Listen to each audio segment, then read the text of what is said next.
chun chùm chương mai ai đòn ta đã lên chúng nói làm nào mặt đỏ để được tròn khổ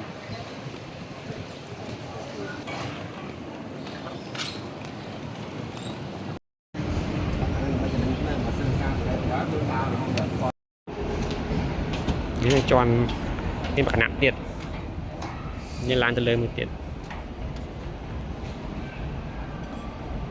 đi bọt cần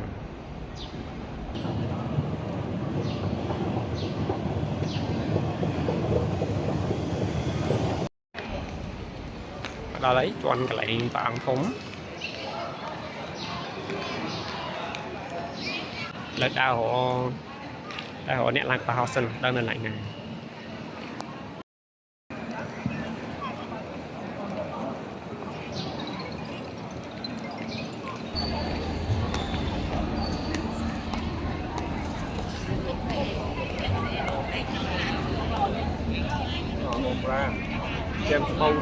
hello chém cho bâu chém cho bâu chém cho bâu chữ chém cho bâu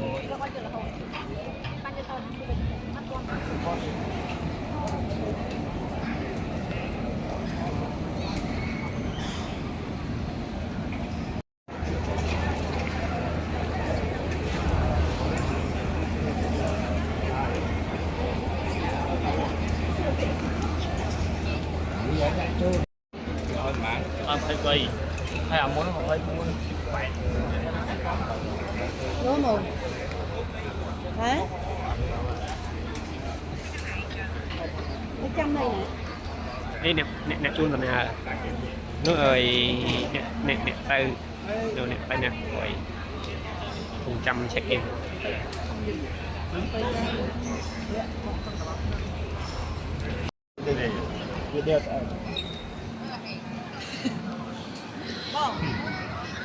năng hai phòng sẽ đáp ấy ngã gì ta nã sạch gì ta nã gì gì ta thương nè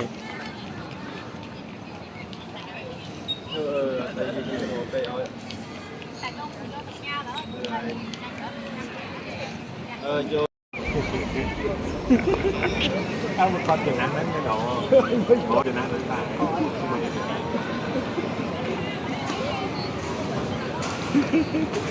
cuộc bay ta ta nó cuộc bay ta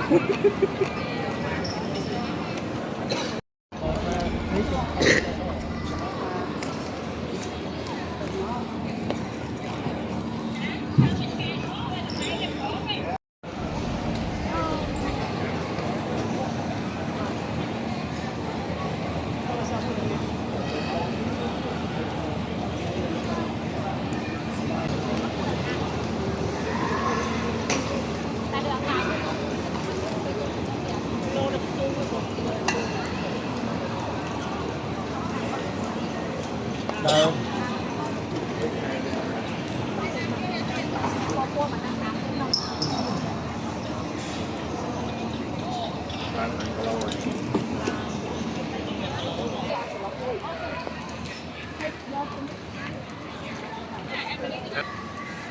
nắp lại cái nữa nó co với anh ấy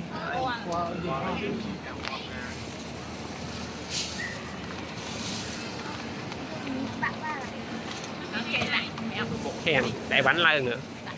đại bánh lần cho check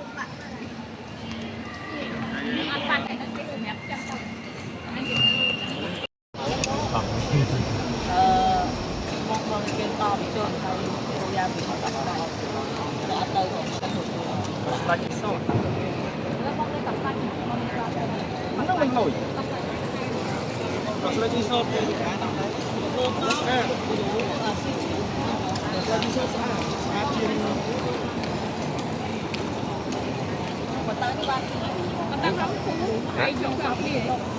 ban chạy cho mía chạy xuống đó đã giờ đến xã chuyên lên không còn tạm luôn như đây ta luôn dưới trong hồn tư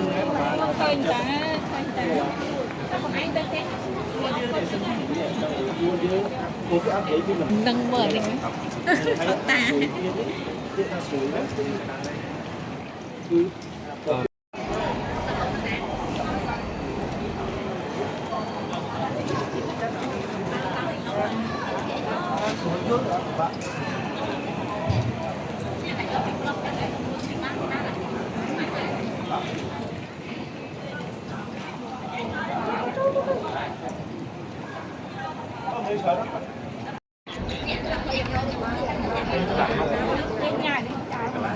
ไปอยู่ร้านไหน นี่ร้านไอ้นี่ร้านไอ้บอกของการที่พอดีจังเลยของการที่ไป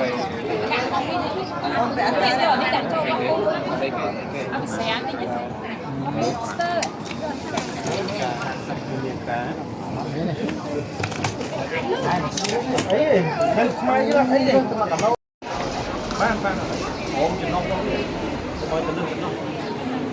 ตอนนั้นเราจะนำเป็ดบ้านผมจะนอกบ้านนายกก็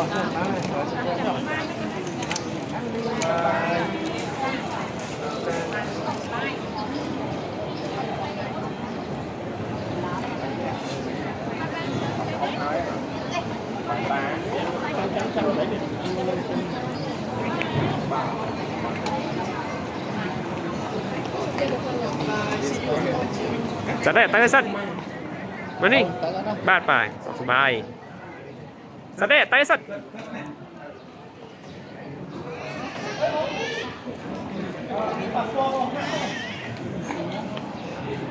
มีเกิดมาเมน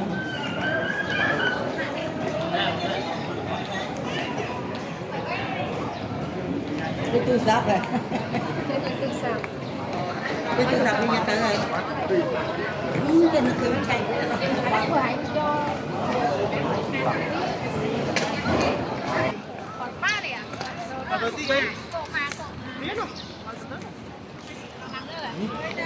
ปูไปโบราณเลย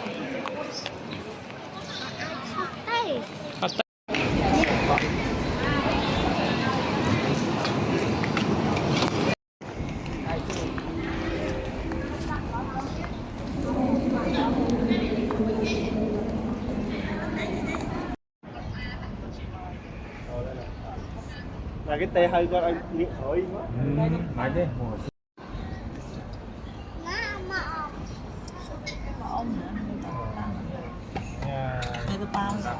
cái cậu một em cậu đi nè thằng lứa cho đi nè trời ơi nó học ai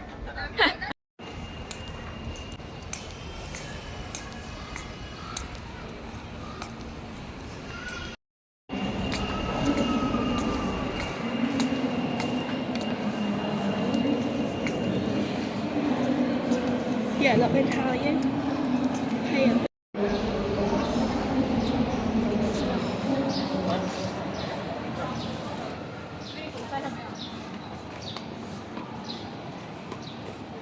Nó cũng chắc là qua đây lại thì qua thằng gái mưa vô. bớt thương đi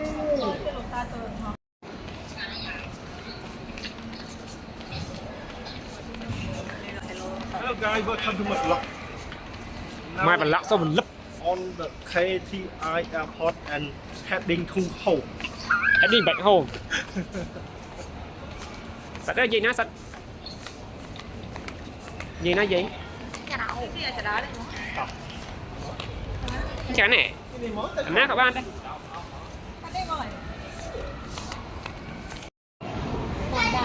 Đọc nè, mình là đây ấp. phải mẹ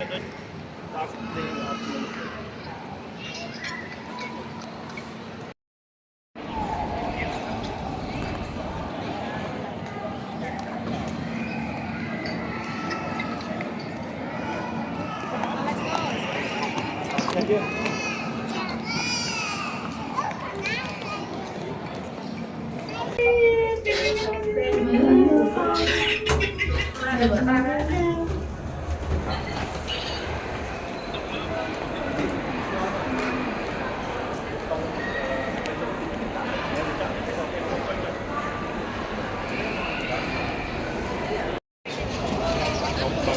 mình nó cày hơi từ rồi cả lại băng đôi sân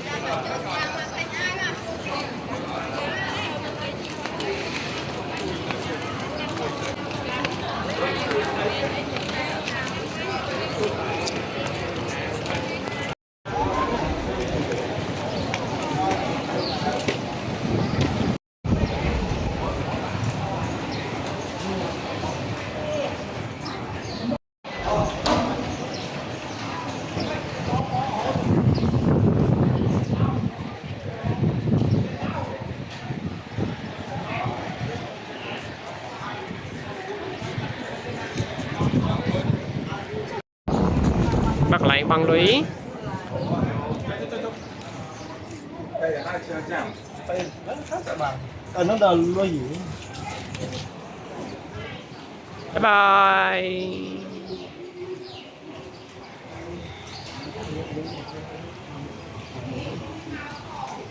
nước mắt đây đi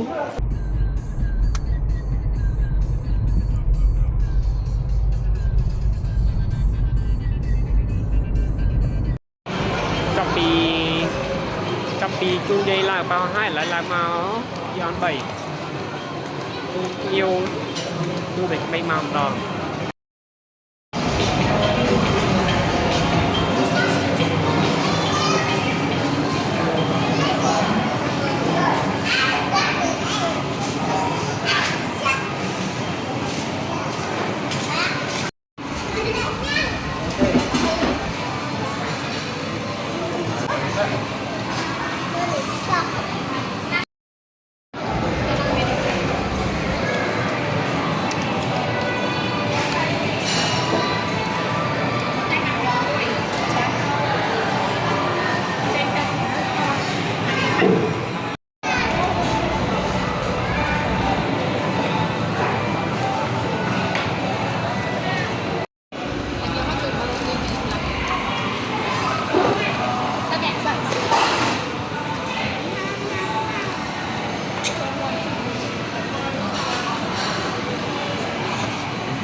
với cả đồ bạn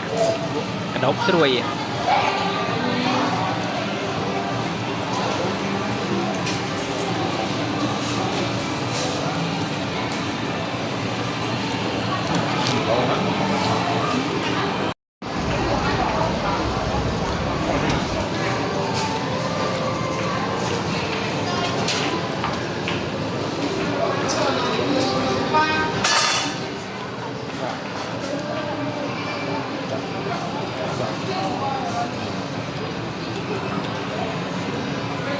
tôi kẹt một kỳ để xa tay để nhập cái văn nghiệp nhau mà cũng tràn một kẹt là phải tới một kỳ trong cái chọc này video như là bằng để tôi kẹt mình kế cứ vấn đề này